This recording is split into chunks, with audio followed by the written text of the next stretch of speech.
आज आपण बघणार आहोत उपवासाचा चविष्ट बटाटा वडा, त्यासोबत मस्त अशी चटणी। चला तर वेळ न घालवता रेसिपीला सुरुवात करूया। नमस्कार, मी ज्योती, ज्योतिष किचन मध्ये सर्वांचं खूप खूप स्वागत आहे। सर्वात आधी आपण चटणी बघणार आहोत। आपण इथे 7 ते 8 हिरव्या मिरच्या घेतल्या आहे, 1 चमचा साखर, अर्धा चमचा जिरं, 2 चमचे किसलेलं खोबरं, अर्धी वाटी भाजलेले शेंगदाणे आणि चवीपुरतं मीठ घेतलं आहे। आपल्याला हे शेंगदाणे मिक्सरच्या भांड्यामध्ये टाकून घ्यायचे आहे। थोडीशी कोथिंबीर टाकायची, पाणी टाकायचं, झाकण लावून मिक्सरला छान फिरवून घ्यायचं आहे। तयार झालेली चटणी एका भांड्यामध्ये काढून घेऊया। 1 चमचा तेल गरम केला आहे, त्यामध्ये थोडंसं जिरं टाकायचं आणि तडका चटणीवर ओतायचा।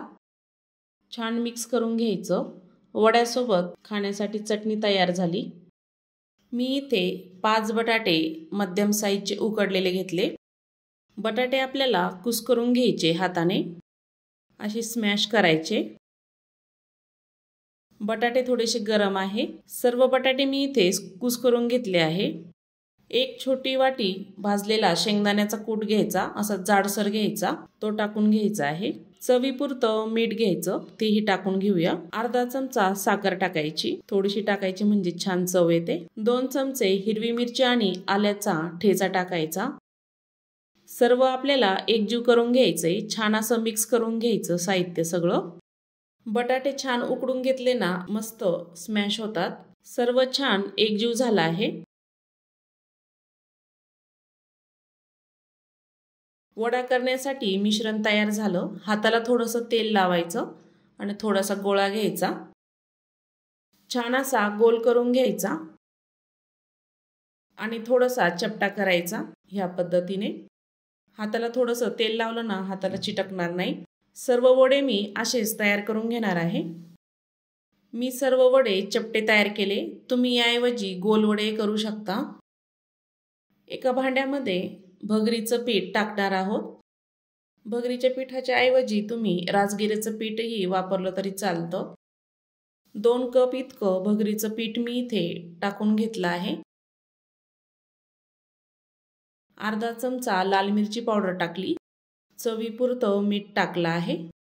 सर्वात आधी आपण 1 कप पाणी टाकून घेऊया आणि मिक्स करून घ्यायचंय। आवश्यक असेल तर थोडं थोडं करून आपण त्यामध्ये पाणी टाकूया। तुमच्या पिठानुसार असतं, कमी जास्त लागू शकतं। छान मिक्स करून घ्यायचं आहे। पीठ अजून थोडं घट्टसर आहे, त्यामध्ये अजून पाणी टाकूया आणि छान मिक्स करून घ्यायचं, एकजीव करून घ्यायचं, पूर्ण छान असं फेटून घ्यायचं।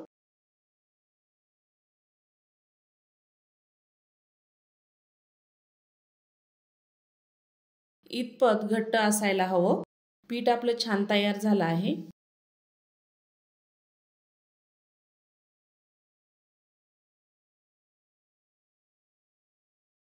त्यामध्ये वडा टाकायचा आणि चमच्याने त्यावर थोडं पीठ टाकायचं।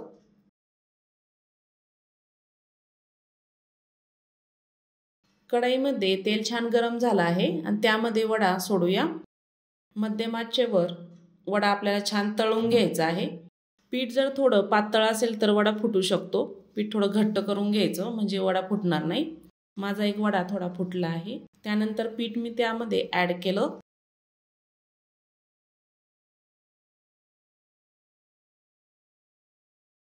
मस्त असे वडे तयार झाले। खमंग चविष्ट असे बटाटा वडा उपवासाचा तयार झाला। या आषाढी एकादशीला नक्की तयार करून बघा, खूप छान लागतो। कसा झाला ते नक्की कमेंटमध्ये कळवा। अजून आपल्या ज्योतिष किचनला सबस्क्राईब केलं नसेल तर नक्की सबस्क्राईब करा, बेल आयकॉनला क्लिक करा, म्हणजे नवीन रेसिपीचे नोटिफिकेशन सर्वात आधी तुम्हाला मिळेल। पुन्हा भेटूया अशाच छान रेसिपी सोबत।